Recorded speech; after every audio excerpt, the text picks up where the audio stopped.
Look at that. That's Daniel Schiffman's diagram. Yeah. About the neuron. It's and the axon. It's about the perceptron. Yeah, but this is the real. This is the way neurons look like in your like brain. That's not in the computer. Yeah, but if I come over here, see this is what it can look like. This is in the computer. Sort of like neurons, right? This is what it can look like. But first, also, if we see that they can be a whole bunch of neurons, but we want to think of it inside of this example as just a single neuron. And so this is the perceptron, this is the neuron. It's called processor inside of this case. It receives two inputs. And then we get an output. Yeah. Okay, so this is the perceptron algorithm. This is the perceptron algorithm. Okay. The perceptron. Sum all of the weighted inputs. Okay, so for every input, multiply that by its weight. Mm-hmm. That's step one. We should have like a step two. Sum all of the weighted inputs. Step three, compute the output of the perceptron based on that sub passed through an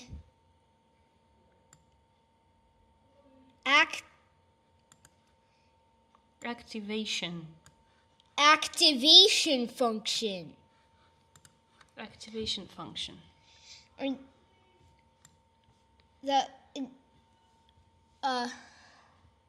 our case is the sign of the sum, because our neural network will check if points are on one side of the line or another side of the line.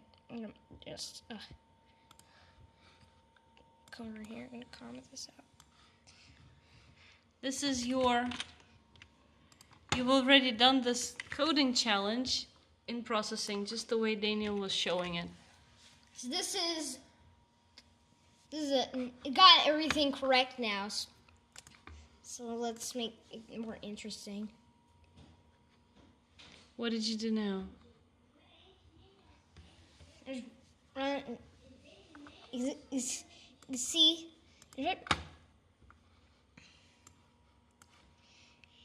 You see, is Jenny's on one side of the line or another side of the line? This is now or not. But when is it becoming red?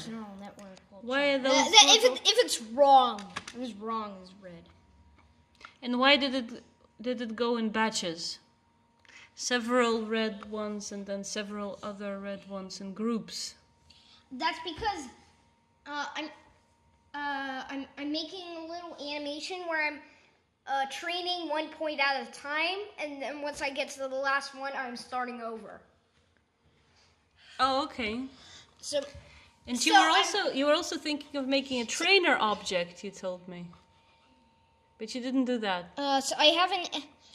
So first I need an X and a Y, and they're weighted, so you can see that. And they come into. Think of this as a processor. So the processor is going to give us some sort of output.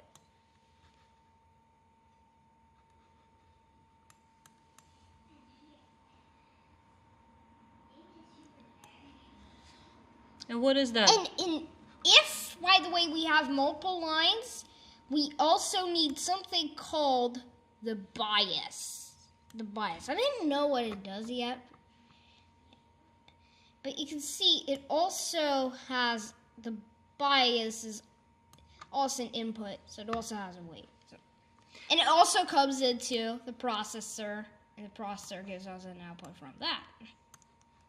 I heard Daniel say something like that, if I'm not mistaken, because I didn't watch the whole tutorial. But I think the bias was added for the case that one of the, if X or Y would be 0, something like that, because then the output would be 0. Okay, so in our case, when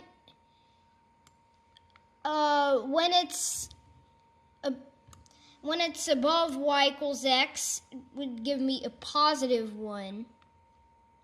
And below y equals x, it goes negative 1. And I actually have a little grapher. No, we're not going to graph. Where it does that, makes that straight line. So you can see this is the xy of our current point. The xy. And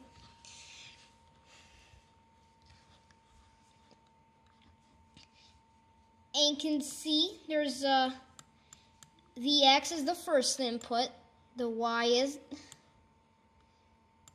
the second input. So, whoops. But how does it And know? then there's also a bias. I don't know what that does. That's an additional value. I don't know. I don't know what the bias does. But do you have the bias in your code? No, I only have one line. But what I don't understand is, how does this perceptron know whether it's right or wrong? Like, how does it teach itself? So how does it know? Well, when you come to here, we can actually see that we have here, I'm guessing value. And I'm testing my neural network by guessing another value. And if the guess is the correct answer, then it's correct. But what is the correct Otherwise answer? Do you know the correct answer? The correct answer is on one side, depends on, is on this side of the line, then it's 0. Is on this side of the line, then it's 1. Okay? I still don't understand. Is the correct? Because the inputs are the coordinates of a dot, right? Mm-hmm.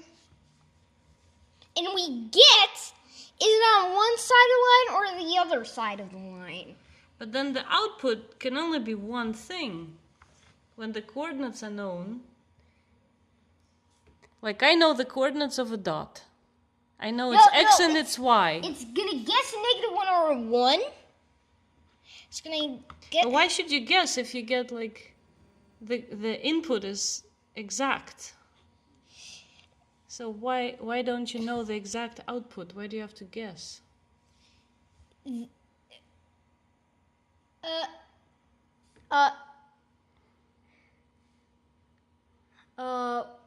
I don't know, but that's also what I'm wondering.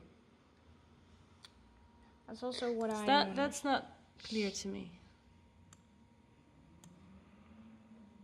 Look, provide the perceptron with inputs for which there is a known answer.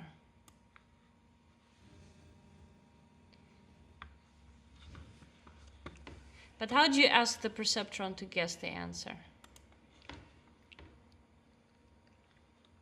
So I actually have a function inside of the perceptron class called guess. And that is going to guess 1 or a -1. And we can see what that does here. And where do the correct answers, where do you put the correct answers in your code? Do you also somewhere I'm training this here. I'm training it, so there's also a function for that here. This is the train. And you see, I am guessing a value. Then I'm trying to get the error which is the correct answer minus the guess. And then I have to tune all the weights. So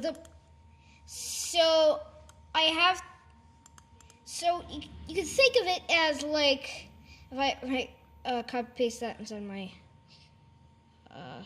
scratch pad, like copy paste. Wait. This is the diagram.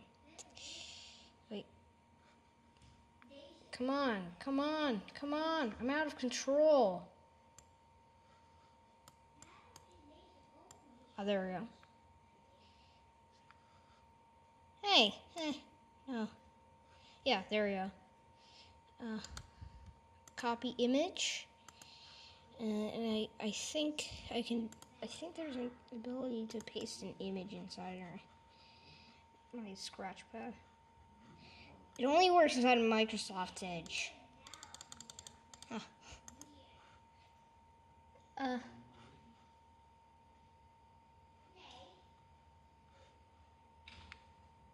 Anyway, whatever. And if you do like Control V or whatever.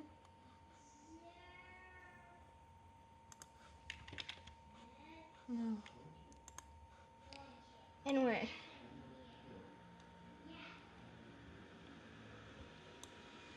I'm just gonna. So if imagine, so right, this is right. I can wait.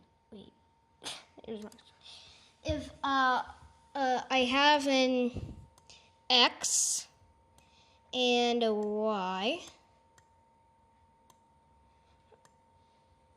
they come into there. Mm-hmm.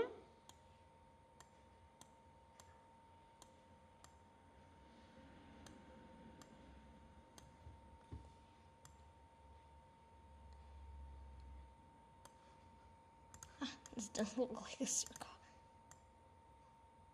So they both come into this processor. The processor is going to give us some sort of output.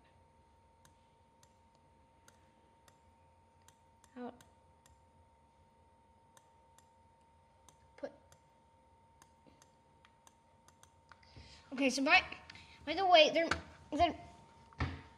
there's some. Imagine there being, knobs.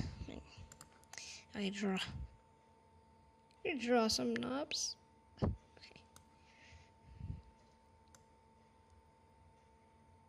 Imagine knobs being there. Mm-hmm. And this looks like it's scary, but whatever. This is the perceptron. Mm-hmm. Is this answer is correct? I'll just say true or false.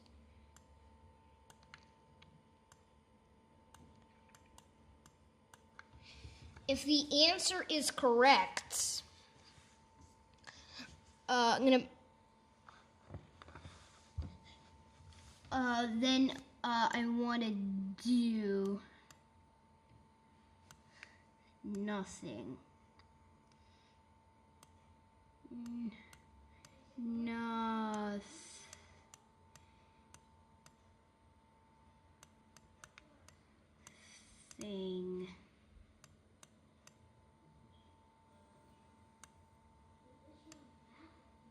About that dot, right?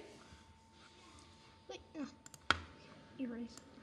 Now don't erase anything because the video is already 14 minutes.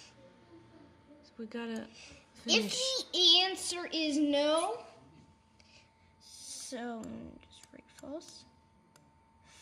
False.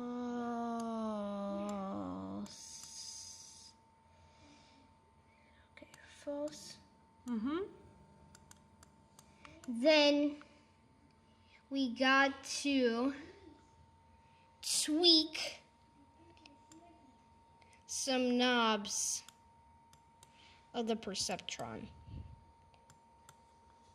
To change the color of the dot, or what?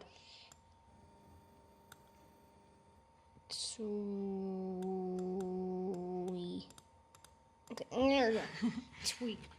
But what do we do with tweaking the colors of the knobs? What are we tweaking the values of the knobs? That's gonna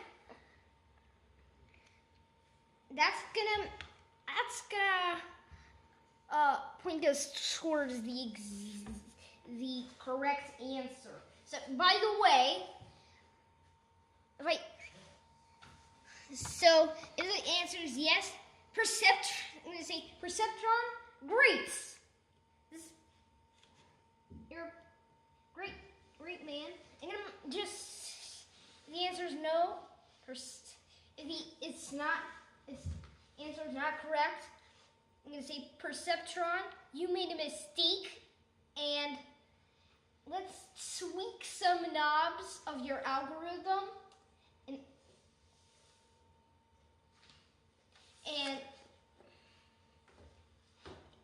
to get the correct answer. And by the way, this should be really to make this really smooth. To make this really smooth, you could add something called learning rate, and that's going to be really small. I tested out 0.0000005. That's going to be really smooth. And if I say it's only 0.01, that's going to be much faster than that.